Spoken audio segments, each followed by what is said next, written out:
It's Waxing Lyrical Baby. Hello, Waxers, and welcome to Waxing Lyrical with Mains and Dutts. I'm your host, Mains, my colleague in a danger zone in Rainford. It's Mr. Neil Dutton. How are we, Neil? Do you know, back when I was young, I could stay up till 1 o'clock, or, almost 1 o'clock to watch the late slate of games. Wake up, with very little sleep the next day and feel fine. Sitting up to watch that Eagles-Patriots game finish out and then only get 3 or 4 hours sleep before work is one of the stupider decisions I've made in recent years. I think it always helps when you watch a game if it's like, was it Rams against Chiefs last year, which was like 55-54. Like, defensive struggles have their place in the world, but it's not in a place of excitement. So watching the Eagles offense be putrid, let's be honest, and the Patriots offense look just as bad. Like, I'm sick to death of watching Tom Brady throw it into the floor 7 to 8 times a game. I understand why he's doing it, and I'm not attacking him. It's just like can we not? Let's make it better. Let's just make it better. The thing is, we'll make this sweeping. Carson Wentz did not play well. No. There were a lot of throws he missed, but, and I'm going to sound like an apologist, who's he throwing to? You're allowed to be an apologist because you support that team. He's throwing it to no one.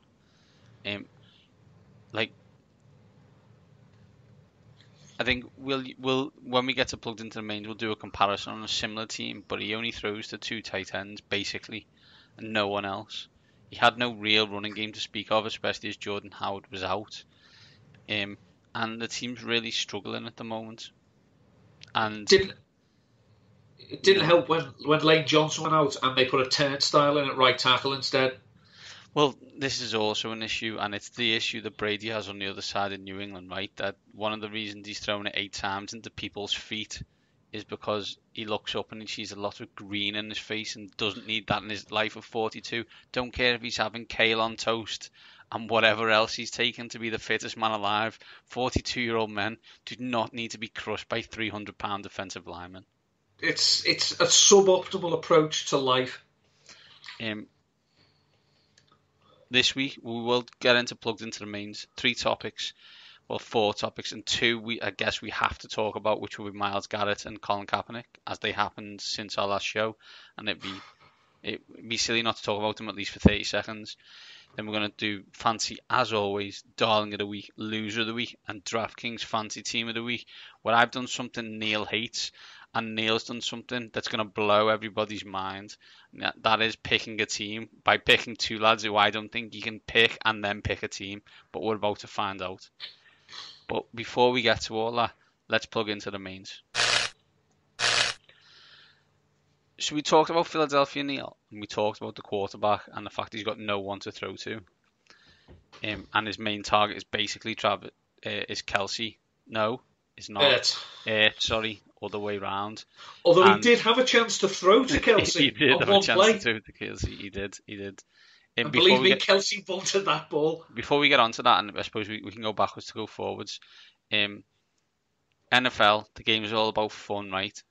And what I mean by that is, if a fat lad lines up at running back and it's Quentin Nelson, that's a touchdown. Don't tell me otherwise. I'm not interested in your rules. So Wentz throws to Ertz got it. But I guess the question really is, now, after the last few weeks, power rankings and MVP ratings are highlighting that the best team in the NFL is probably the Baltimore Ravens. So my question to you is, Neil, are the Baltimore Ravens for real? I think you have to say they are, because they had their easy start to the season. They had the Dolphins and then the Cardinals. Then they lost to the Chiefs. And inexplicably, they lost to the Browns. But since then, they have played some actual teams and they've dispatched them. I mean, they put a hurt down on the Houston Texans. I mean, quite literally, they put a hurt on DeAndre Hopkins that just now... the most blatant referees in New York saying we're not overturning this shit came in that game. Yes, And at that point, everyone should have got a memo and just said this rule is officially over. Ironically, 3 hours later, they finally called one when Richard Sherman decided he wanted to hug Christian Kirk, I think it was, who'd beaten them all ends up. But yeah, you have to say that the Ravens on offense, you know what they're going to do. They're going to run the ball. They're going to throw to their tight ends. A wide receiver hasn't had more than 4 receptions since week 2. Hasn't had more than 80 yards since week 1. I think wide receivers have caught 1 touchdown since week 5. But they know that their offense is so... They've designed their offense to maximise the skills of the quarterback they have. Isn't that a novel prospect? Building your offense around the skills of your quarterback. Hey, why don't more teams try this? I don't know. It just sounds so groundbreaking. But I digress. They're not great on defense, the Ravens, but they are getting they blitz the second most of any team in the NFL, but they still don't get many sacks. They're not great on defense, Neil. That is true. But last 6 weeks, 23, 17, 16, 20, 13, and 7 is doable. Do you know what I mean? They've also, I think they had 2 bad weeks. They got 33 to the Chiefs and 40 to the Browns, which, as you mentioned, right now seems inexplicable. But they've scored over 23 or more, every game so far this season. So that, for those in the other part of Maryland, that's over 3 touchdowns a game. That's a touchdown. How you do that is one of your players holds the ball over the goal line. It's a new concept. It's novel. Can't see it catching on. And it definitely isn't catching on to the 4 people watching Washington. I think as well, one thing that the Ravens do, I mean, in the past, obviously, when we talk about great defences, the 2000 Ravens are mentioned because they shut teams down. You couldn't run on them, you couldn't pass on them. You can, to an extent, against this Ravens, but what they do is they create plays. They take the ball away. They have 5 defensive touchdowns this season. They are like the classic bend, don't break. You can have all the yards you want. Yards don't matter. If it comes to it, we've got players now with like Marcus Peters, people like that. They can do something on defense that flips the field. And let's look which team who acquired a new cornerback. There's 3 teams I can think of acquired a new cornerback this season via trade. That is the Pittsburgh Steelers, the Baltimore Ravens, and the Los Angeles Rams. Which of those 3 are probably, I'm not saying regretting it, but are probably looking around thinking we should probably be getting more from what we got in. Exactly.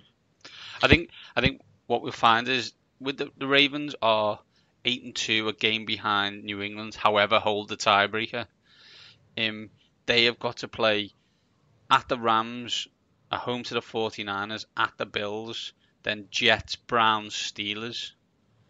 So, if they get through the next 3 weeks, then they could be okay. But it's looking 12-4-ish, I guess. Pats have got Cowboys at Texans versus the Chiefs at the Bengals, Bills and Dolphins. So last 3 are cakewalks. Again, 3 tough games. So I would expect by the 10th of December to know who the number 1 seed is in the AFC.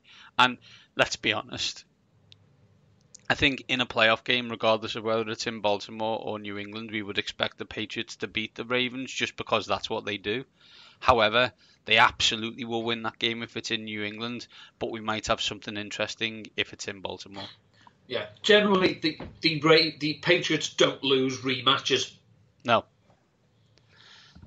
and they certainly won't lose if it's in New England. On to the next story, Neil. We're reaching that time of the season where hot seats for head coaches get extremely hot. I think what made me think about this story is Jeff Tepper, the new owner of the Carolina Panthers, highlighting that he's not going to settle for mediocrity, probably while staring directly at his head coach as his team are mediocre.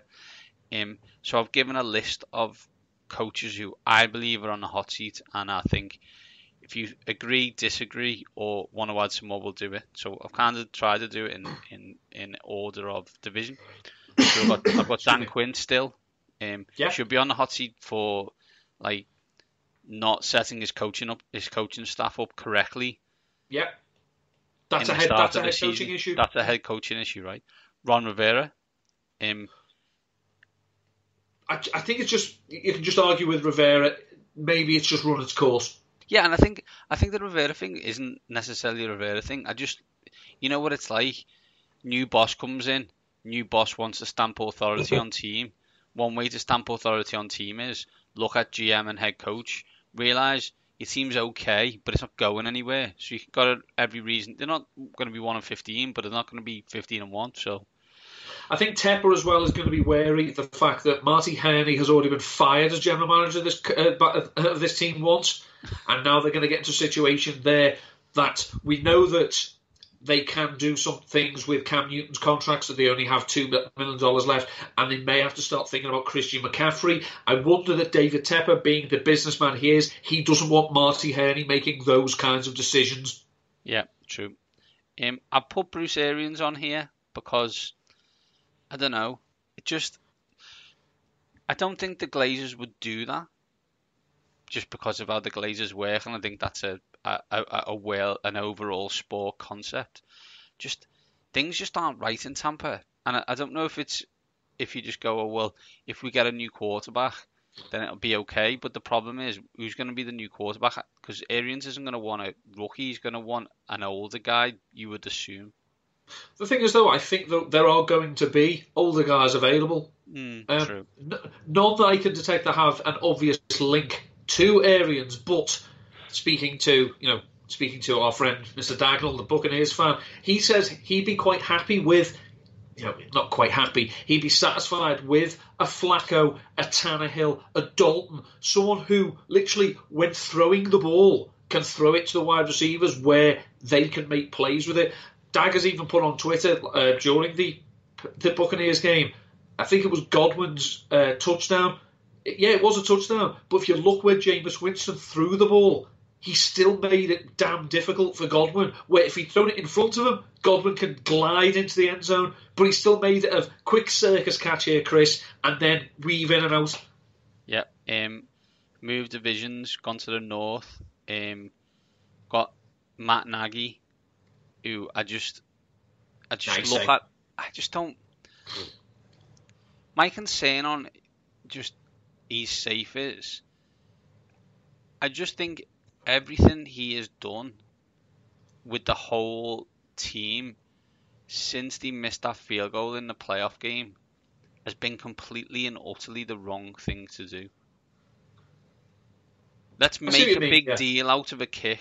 Let's not. It's just a kick.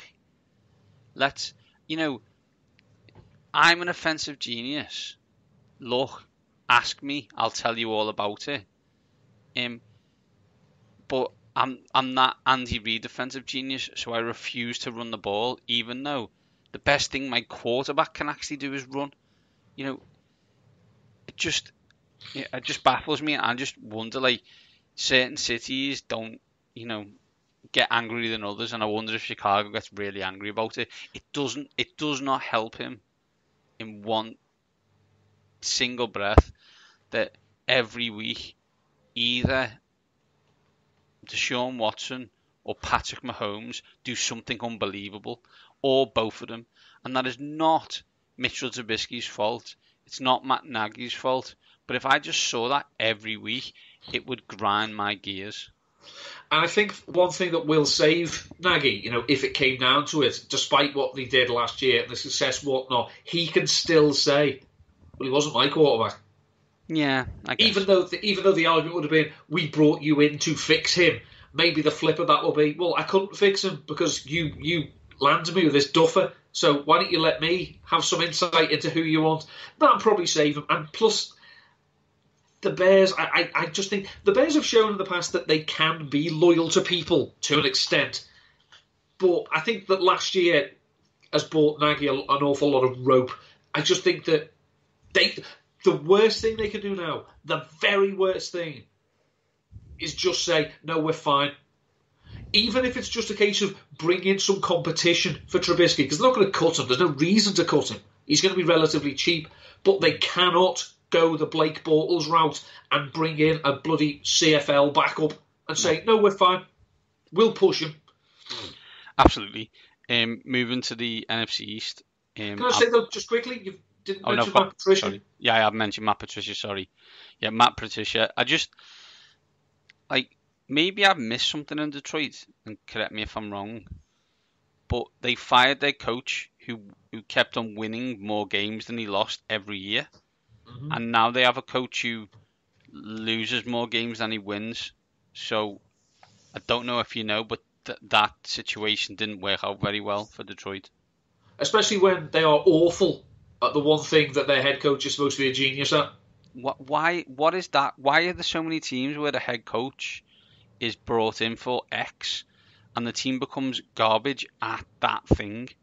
Because as when you're the head coach, you have so little actual involvement in that thing unless you're going to call the offense, going to call the defense. You can't call the defense because it's a reactionary part of the game. You cannot be thinking about reacting when you have so many other things to do. Offense, you are dictating the pace. But as I say, it's when people bring him in, he did like when quarterback coaches become coordinators, you're taking him a step away from the quarterback. When offensive coordinators become head coaches, you've taken him even further away. So it's a case of we want that quarterback to be in his back pocket the whole time. Well, you're the head coach now. You've got other things to worry about. You can't be babysitting your quarterback. No, true. NFC East, I've got Pat Shurmur. As it's the dumpster fire in New York for the Giants, and I think you start looking and thinking we need to get the best out of our quarterback. Is Pat Shurmur the person to do that? If you think he is, then you keep him. If you don't, then you have to fire him. Well, I think that would be you'd have to fire them both. You'd have to fire Gettleman as well. Yeah, I don't disagree with that, but I just wonder would they go that way. If we move into the AFC, start in the East. I know they beat Washington last week. Well done. As Mullen texts me, woohoo, we suck just less than you do. I think Adam Gase is a got to go situation in a similar situation. His job, some would say, is to win, but his main job and what he was hired for was to make Sam Darnold a franchise quarterback for the next 10 years for the New York Jets. He's close to breaking him, so that needs to be fixed. So you need a coach to help. Do you know, it's ridiculous. We've talked in the past about teams who script their first few plays or the first series. The Jets continue to keep scoring on their opening drive, and then do very little after that. So how good is he at scripting plays? But then when it's like, so what have we learned from those 15? I don't know. Yeah, I haven't been paying attention yet. Exactly. Yeah. Moving over, I look at Freddie Kitchens, similar kind of situation. You've moved him, as you quite rightly pointed out a minute ago. You've moved him further away from the position he was good at, which was being the coach to Baker Mayfield, and we'll come on to it in the Garrett situation. Let's be honest, they're not exactly a well-run ship at the moment. No. And you could trace this all the way back to week 1 against the Titans, where they had, 15 penalties or something? Badly coached teams concede a lot of penalties because there's no discipline. And that starts we've spoken in the past about Mike Tomlin. Bad discipline starts at the top. It starts with the coach. And ultimately it has to finish with the coach as well. Absolutely. After the performance in Mexico, and the way the season's going, I think there could be major changes in Los Angeles for the Chargers, or London, or San Diego, or wherever they're going to be. Well, new stadium, new coach, maybe. Yeah, Anthony Lynn could be on the hot seat. Yeah, I mean, I was listening to what podcast? I think it was the Yahoo podcast with Matt Harmon, and he was saying about how Patrick Doherty tweeted a few weeks ago, How is it every Chargers game ends exactly the same? And Keenan Allen responded to the tweet with, "That shit's sad." It's true though, But unfortunately. it is every single... I mean, Phillip Rivers has lost 61 games by 7 points or less. If I was a suspicious person, I'd say he was point shaving. The thing is, he's lost 61 games by 7 points or less, and in 58 of them, he's threw an interception, back-breaking interception in said game. A final person on the hot seat is Vic Fangio. Sounds like no one in Denver likes to be bossed about by a defensive coordinator. Who'd have thought? But again, let's give Elway a chance to hire another coach and not acknowledge that if he's not, that while he's not part of the solution, he may have a little bit to do with being the problem. There are major decisions to be made by the Denver Broncos in relation to that, and I don't mean it like for me and you. It's not a difficult decision, right? It's just not. You just fire him and move on. But I don't care what anyone says. Firing John Elway in Denver is not an easy task. So I don't envy the person who has to make that phone call. As Nate Jackson said in his book, he signed for Denver a couple of years after Elway had retired, and it says it's stressed in Denver. Everyone knows that John Elway isn't walking into that room, but he fucking better. It's. I apologise for the language, to the kids, but it's he hangs over that city, that state, that team, and it's one of those. It's not the same as in Busby or at Sir Alex in that they're there, but ultimately it's not their fault. No, it is your fault, John. This is all you're doing. This has your hallmarks over it. Why you, the very model of what a quarterback should look like, are totally incapable of picking them? I honestly don't know. What I would also like to say is on that, every time Manchester United play Liverpool, Sir Alex Ferguson's seen in a Man U tracksuit on the pitch, so I'm not having none of this. He's got nothing to do with it. Quickly, Neil, final thing on plugged into the mains. Let's quickly chat about Myles Garrett and Colin Kaepernick. I watched some of the Browns game, but then went to sleep as the Pittsburgh Steelers are terrible on offense, which is ironic given my fancy team of the week. So to wake up and like almost be unable to find the final score on Twitter, given what had happened, is crazy. I mean, what Myles Garrett did is completely and utterly unacceptable, and I fully endorse him not playing again this year. And if someone said he was still suspended for more games next year, I'd be like, yeah, okay. But I think, well, there's a few other players who didn't shine themselves in glory. I think, as we've mentioned, Pouncy Brother X, trying to be Casey Affleck in Good Will Hunting, excellent approach. There's a few players, Ogunjobi just going over and pushing Rudolph after the thing. Wow, you're a hero. I don't want to miss out. Yeah, exactly. Thanks for that. Keep your nose out next time. It just wasn't a good scene. But on the Garrett thing, like, the issue really is it comes to the Cleveland Browns, and it starts at the top. And I know we have different thought processes on Mike Lombardi, okay, and that's fine. But obviously, Mike Lombardi, he was on the Tony Kornheiser Show podcast this week, and he talked about the Cleveland Browns because obviously he was there and was fired by Jimmy Haslam. He actually thanked Jimmy Haslam for firing him because he was fired by Jimmy Haslam. Bill Belichick hired him again at the New England Patriots, and he got 2 Super Bowls. Probably didn't do much. I don't know. And then got fired again. And then got fired again. But that's fine. And now he's making a job as a media person, which he did before the NFL Network. But I think the issue is it's a bit laissez-faire. And it seems that Freddie Kitchens is a bit laissez-faire. And they've given up 87 penalties. And That's not the most. Actually, the most is the Arizona Cardinals, funnily enough, at 94. But against yards, they are 40 yards more than any other team in the NFL. They are undisciplined as an entity, and I'm not saying that condones Myles Garrett's behaviour. It doesn't, but it then says, well, do you reckon anybody would ever do that in New England? No, I don't. And this is just a coaching and GM kind of thing that we need to sort out.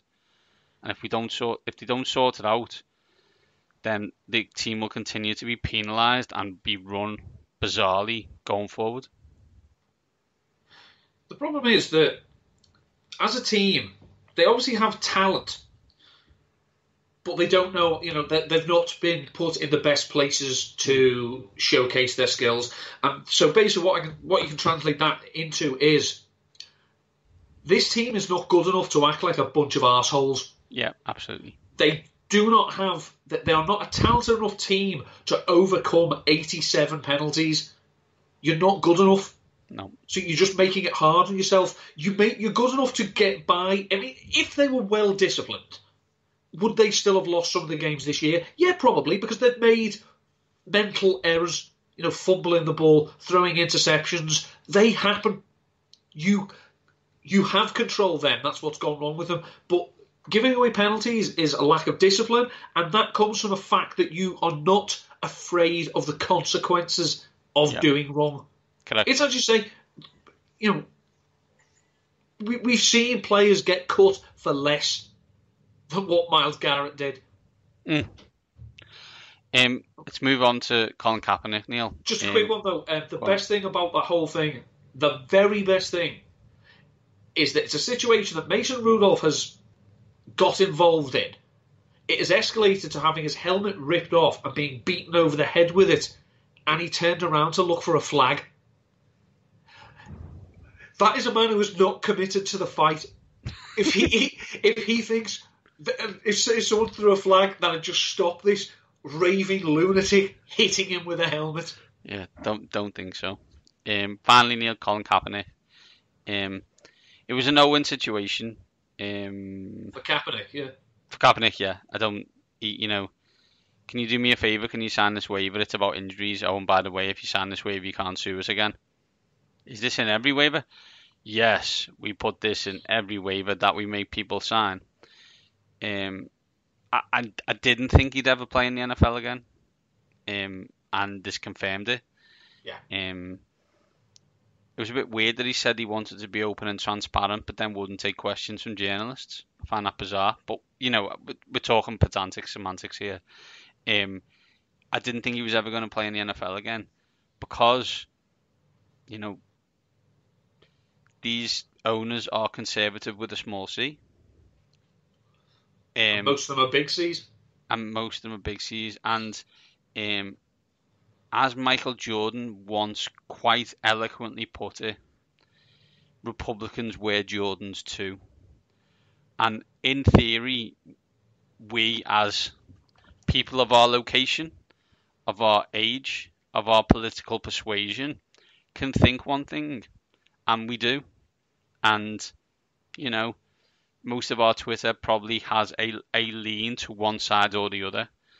However, there is a vast majority of people, far too many people in some people's eyes, who think very, very differently than we do.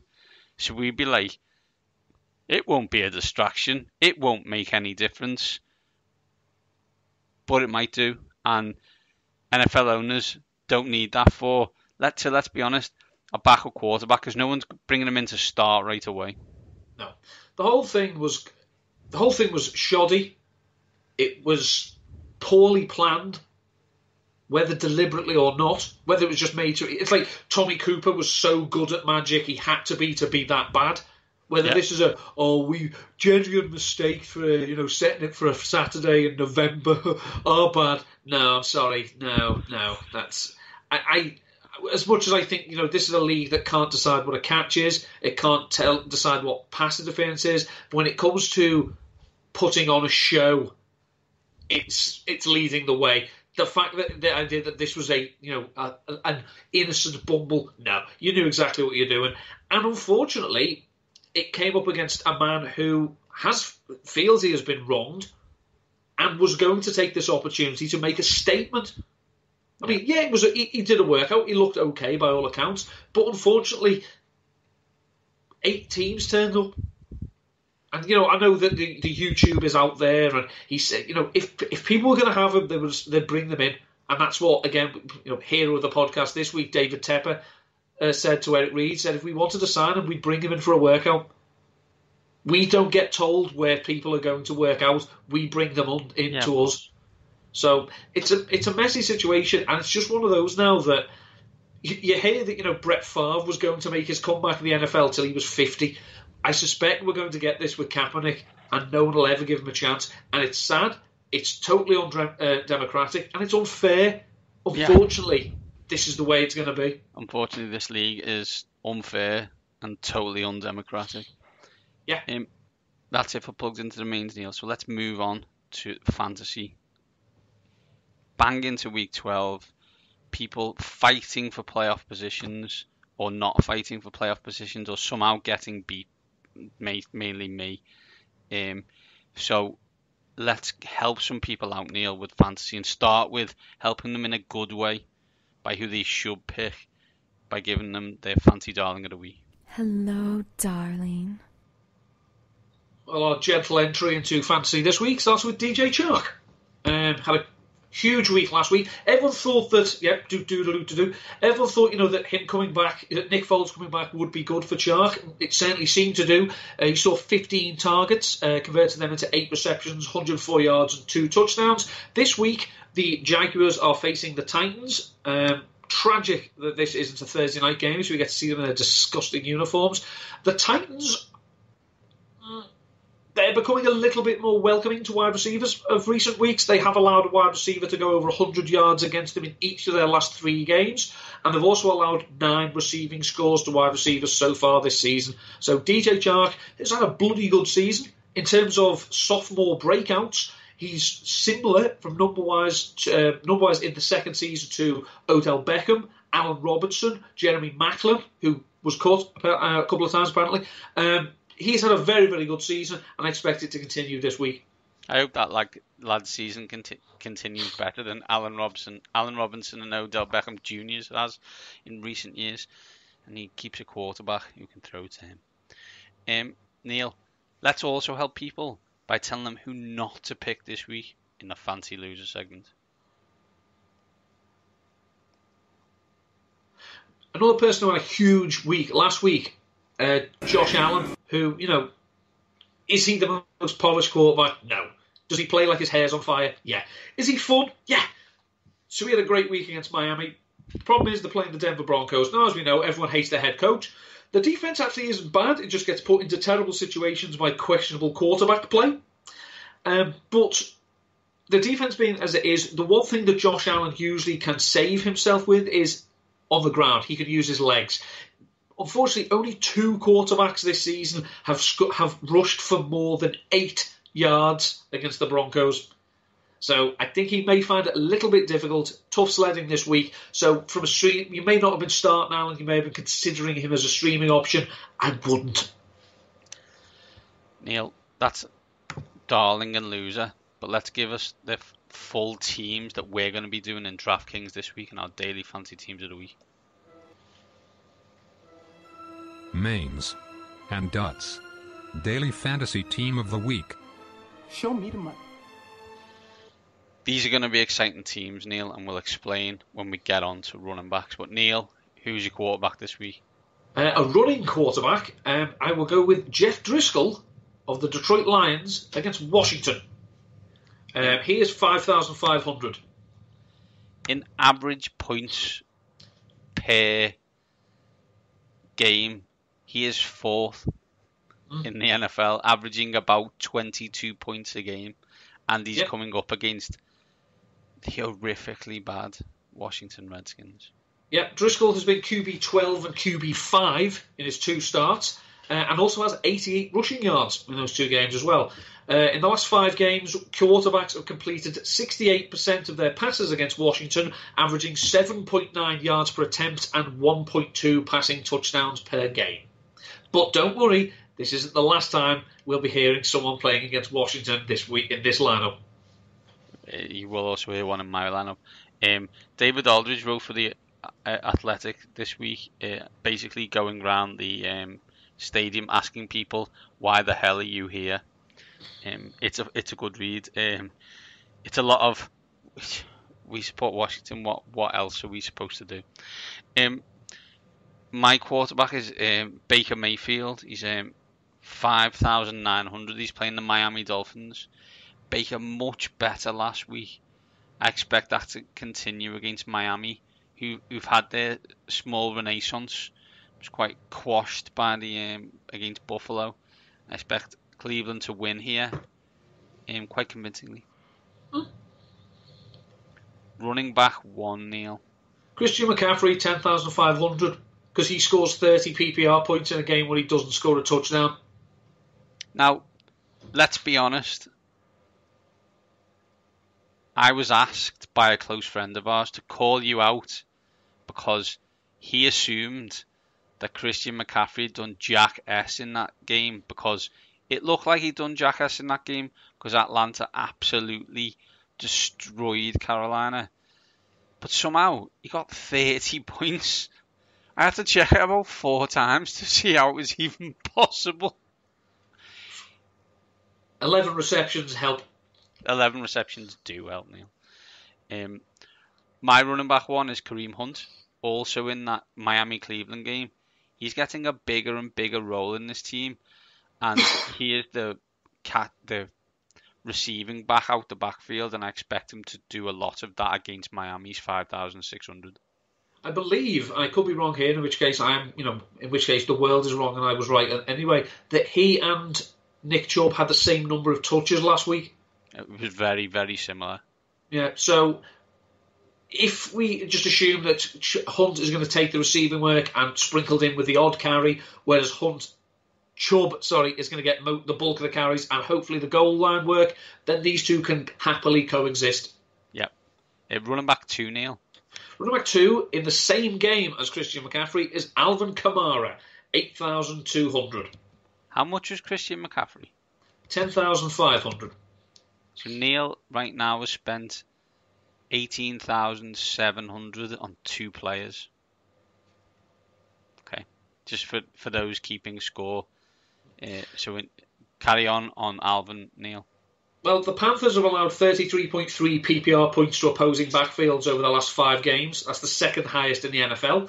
They've also allowed 11 rushing touchdowns in that span. Alvin Kamara, how many touchdowns this season has he scored? Quickly, go. 2. 2, exactly. I think the word there is regression coming. So, yeah, we know as well that Alvin Kamara doesn't score his points in the traditional running back way. He is a big part of their passing game as well. Now, the Saints have been a bit... since Drew Brees came back, yeah. So to be honest, they've been a bit blur on offense all year. Yeah, they haven't. I think it's 3 games where they haven't scored a touchdown. So we know that Kamara, if he's healthy, which he seems to be, is going to be involved. So I have no qualms at all with piling a good chunk of my budget into these 2 players. My running back 2 is Derrick Henry, Jacksonville at Tennessee. If the coaches had their way, this would be the shortest NFL game of all time, as there wouldn't be a pass thrown. There will be a lot of run establishing going on in this game, and I expect Derrick Henry to have a big game this week, 6,900. He did last year against the Titans. He did. He's a funny player. So, against the Titans? He plays for the Titans? Against the Jags. He's a funny player. But he's done well. And why they don't just call 3 screen passes every week for him, I don't know. Because having a big bugger off offensive line running at me would be bad enough, but then Derrick Henry with a full head of steam running... No, after you, mate. Exactly. Who's your wide receiver 1, Neil? Wide receiver 1, 6,400 is DJ Chark. Do. My wide receiver 1 is from the Detroit-Washington game. I'm picking Marvin Jones Jr. I'm going to tell you why. Because in my Dynasty League, I have Kenny Golladay. And I am sick to death of watching one of the Detroit Lions quarterbacks throwing a bomb and me going, yes, this is Kenny Golladay, and 11 catching it. So Yeah. I'm getting some of 11 this week against Washington. Kenny Golladay has had like 2 absolute worldies in the last 2 weeks. Unfortunately, they've been his only. I think they're the only targets. It's like, Jeff, end this shit. At one point last week, in a league, I had Stephon Diggs, Kenny Golladay, and Jack Doyle, I think. And it was like, oh my god, please tell me this app is broken, because none of them had a target, and it was like 2 minutes left in the first half. Luckily, Diggs pulled it out the fire, but bloody hell, don't need this in my life. Jack Doyle's retirement speech at halftime was ridiculously moving. Don't. When the issue is that your other one is George Kittle, it's just what can you do? Wide receiver 2, Neil. Wide receiver 2 is the 38-year-old rookie Hunter Renfrow for the Raiders playing the Jets. He's 4,500. He's averaging 14 PPR points over his last 4 games and has seen a 17% target share in each of his last 3.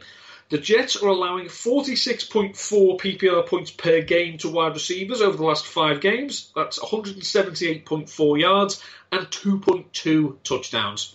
Renfrow is the second choice target on that offense behind Darren Waller. Now, I think they're going to lean on Josh Jacobs to an extent, but we saw last week that Derek Carr, when he does seek to pass the ball, he's going to work close to the line of scrimmage, and that's where Renfrow, I'm not going to say excels, but that's where he makes his money. My wide receiver 2 is Michael Gallup. We're back in that world, Dallas, aren't we? See, I'm going to be honest here. This game is going to be weird. This is not 17-10. No. I think... Be careful. Just say it. I think Dallas scored 28 plus here. And that was assumed based on how New England's offense has been playing that they would win. I'm not going to say that. But I think Gallup is the best wide receiver on the team. So I look forward to, have they already paid Amari Cooper £8 bajillion, or are they still to do that? So when they do that, that will be fun. I look forward to it. He's 5,900, and I expect Dak to throw to him a lot. He generally does when he's healthy. Yeah. Who's your wide receiver 3, Neil? Wide receiver 3 is Russell Gage of the Atlanta Falcons playing the Tampa Bay Buccaneers. He's 3,900. The Buccaneers are allowing 48.7 PPR points to wide receivers over the last 5 games. That's 189.6 yards and 2.2 touchdowns.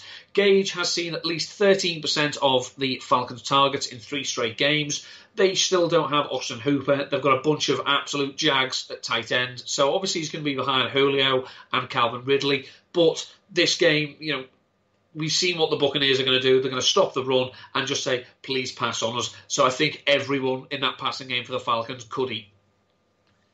Yeah. My wide receiver 3 is DK Metcalf, Seattle at Philadelphia. That thing that your cornerback has just seen is DK Metcalf running fast in a straight line. You need to keep up. Oh, you haven't kept up with him. I think Russell Wilson's just found him for a touchdown. Is this make or break, Neil? Because let's be honest, if you win this game, you 5-5 now. 5-5, yeah. If you win this game, you'll probably be 10-6 because the schedule is ridiculously easy. I think you've still got to play the Giants twice. Is that right? Yeah. That's unfair. don't know who came up with the schedule. There you go. And you got to play Washington as well, but, you know.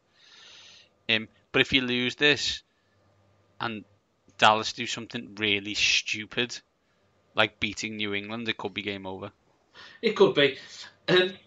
Here's what will, you know, if the Seahawks are to beat the Eagles, and Russell Wilson has never lost to the Eagles, by the way, and Russell Wilson is going to do one of his miracle plays, do us a favour, Russell, do it on first or second down. Because it's so absolutely soul-destroying. You think, yeah, okay, we've got them behind the 8 ball here, third down, going to get the ball back, and he goes and does something Russell Wilson-y. Piss off. Do me a favour, right? Do me a favour.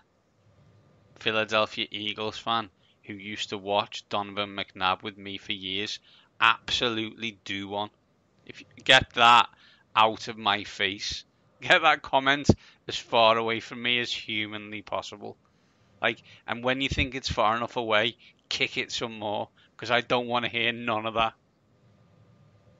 Because you lived through that for 10 years, so you can get lost. It was fun.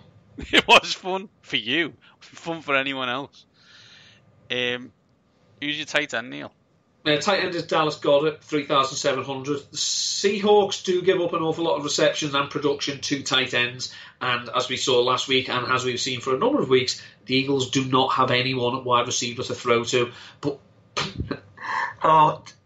now the Eagles' offensive coordinator is Mike Groh. He is the coaching really equivalent popular. of really popular. He's the coaching equivalent of an ashtray on a motorbike, and he says that he doesn't think Nelson Aguilar is a different player to what he was in 2017. As I said on Twitter, to quote the great Kevin Harlan, the guy is drunk. The thing is, though, it may not be drunk. He may just think that Nelson Aguilar was absolute garbage in 2017. Maybe. That may be what he was thinking. Just saying, well, to be fair, the guy was just, you know, heavily touchdown dependent then, and was actually always ridiculously inefficient. The Eagles, I mean, it's the 95-yard 28-minute drive for it was against the Patriots. We can sit back and obviously admire it for its ruthless efficiency, but God, it was boring. You know, this is what the Eagles are now set up. That's the only way they can move the ball. And I'm not being funny as well. When Goddard did score his touchdown, 95% of my soul thought, yeah, that's going to stay as an interception, even though it was blatantly obvious to anyone with a set of eyes that it was a touchdown. You're still thinking, based on the DeAndre Hopkins from earlier, it's like, yeah, that's getting called an interception, isn't it? Goddard Zach Ertz has had 25 targets in the last 2 games, but Goddard has still produced as well because the Eagles have nothing else. Poor you. My heart bleeds. My tight end, is Mark Andrews, the best receiver on the Baltimore Ravens, who Lamar Jackson loves throwing to. He is 6,100 and is dead good. I think he was picked in the same draft as Jackson. Is that correct? Yeah, second year he is. Yeah. Weirdly though, they were stupid enough to pick another tight end prior to Jackson and Andrews. Yeah. So praise all you want, but they also passed on Lamar Jackson as well. So slow your roll, everyone. Well, to be fair, they took Hayden Hurst, and then Marty Moore and we wanted to convert Lamar Jackson to a wide receiver even after they drafted him. Why haven't you got a job, Marty? I know. Neil, who is your flex? My flex is Bo Scarbados, or Scarborough, as he's actually called. Detroit Lions at Washington. He's 4,200. Now, Washington are not very good at stopping the run. They're allowing 26.5 PPR points to opposing backfields over the last 5 games. They are seeing an average of 30 rushing attempts against them for 116.6 yards. Both of those figures lead the league in that time, and they've allowed a running back rushing touchdown in 4 of the last 5. I know Bill Callahan wants to establish the run, but he doesn't have to allow the other team to do it as well. Although if he were to do it in this type of situation, I'd be quite happy with that. I'm not going to lie to you, I'm not talking about this team anymore. It has got to a point, though, that Detroit Lions running backs are becoming the drummer from Spinal Tap position of the NFL. For those who are unaware, speak to your parents. My flex is, let's be honest, Neil picked as a wide receiver someone called Gage, who I believe used to be a wrestler, but not in WWE, in like one of the crap wrestlings. And he gave me grief on text because I picked Vance McDonald 3,500 when Mason Rudolph, who should be okay after being hit on the head with a helmet, can only throw it 4 yards and doesn't have any wide receivers left. So therefore, we'll throw it to Vance McDonald. And they're playing Cincinnati, who, if you can absolutely believe it, are worse than Washington. The thing is, though, that the Bengals have got nothing to lose now, so they've seen the Browns have been taking kill shots on the Steelers. The Bengals are probably thinking, should we take a few out as well? Yeah. I don't know who's left. There's one thing those teams have in common, right? They all hate Pittsburgh. And now you look, this Steelers team that's coming around, no Ben Roethlisberger, so they haven't even got the likelihood that he could produce a moment of magic. Some people may just be thinking, should we take a few of them with us? God, scary. Who's your defense and special teams, Neil? 3,100. The Detroit Lions playing Washington. Now, Dwayne Haskins can ask that offensive line, what can I do to help you? Well, he can't block them for them. I feel, have you seen that? Obviously you've seen that. Like, could they have been less interested in what he had to say? Like, and that's not. I don't think Dwayne's done anything. Like, that's what he's supposed to do, right? He's the leader. He's the leader, and I was just like, can we at least give this guy a break? Deep sigh. My defense and special teams is the Atlanta Falcons, who in the past 2 weeks have turned into the 85 Bears, and they are playing Jameis Winston and the Tampa Bay Buccaneers.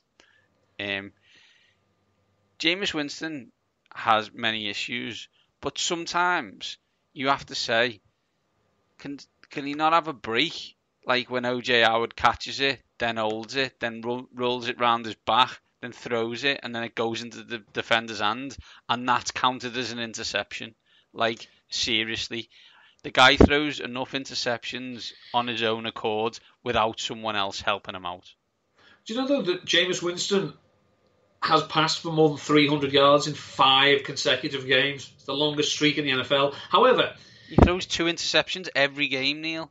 Yeah, he has 3 games this season where he's thrown at least 3 interceptions. That's tied for the second most games in one season since 2010. During the 2013 season, Eli Manning had 4 games with 3 interceptions, and Winston still got 6 games left. He's in with a chance, Neil. He's in with a chance. Let's recap the team. Who's your quarterback, Neil? My quarterback is Jeff Driscoll. I have Baker Mayfield. Running back 1.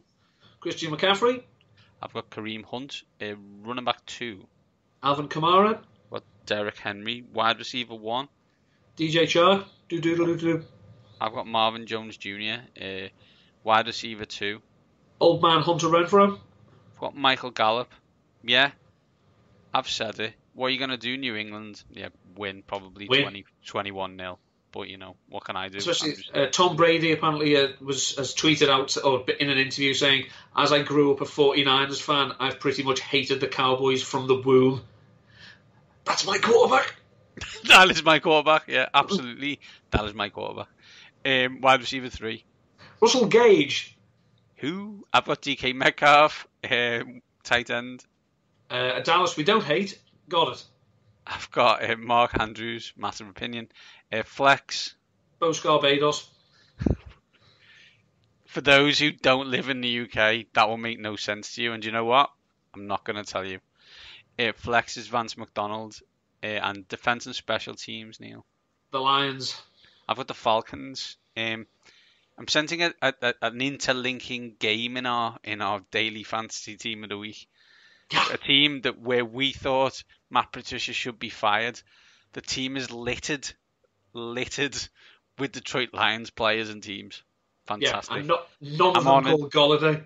And yeah, and I know Stafford's injured, but yeah, I'm honoured to be on the other side of that. Neil, where can people catch you this week? This week, find my 5 stats to know from last week. You can see that on Numberfire, my wide receiver target report, and tight end streaming options, both available on Rotoviz. Later this week, probably actually into the weekend, I'll have my Ravens to start and sit in fantasy, and I should be on again with Nat and the boys at about 9:30 on Sunday on TalkSport 2. Amazing. I am at Mangy7. Do you know why people shouldn't bet, Neil? Because in the last plays of the game, the San Francisco 49ers will score a touchdown to win a game by 10 points. When you picked... Backdoor cover. That is the king of the backdoor cover. So yeah, that's why you don't do it. Week 12's touchdown 3 will be out later in the week. I'm at Mangy7. Combined, we are at Waxing Lyrical. But you know what? It's week 12. Enjoy. These top guys will, and they are out.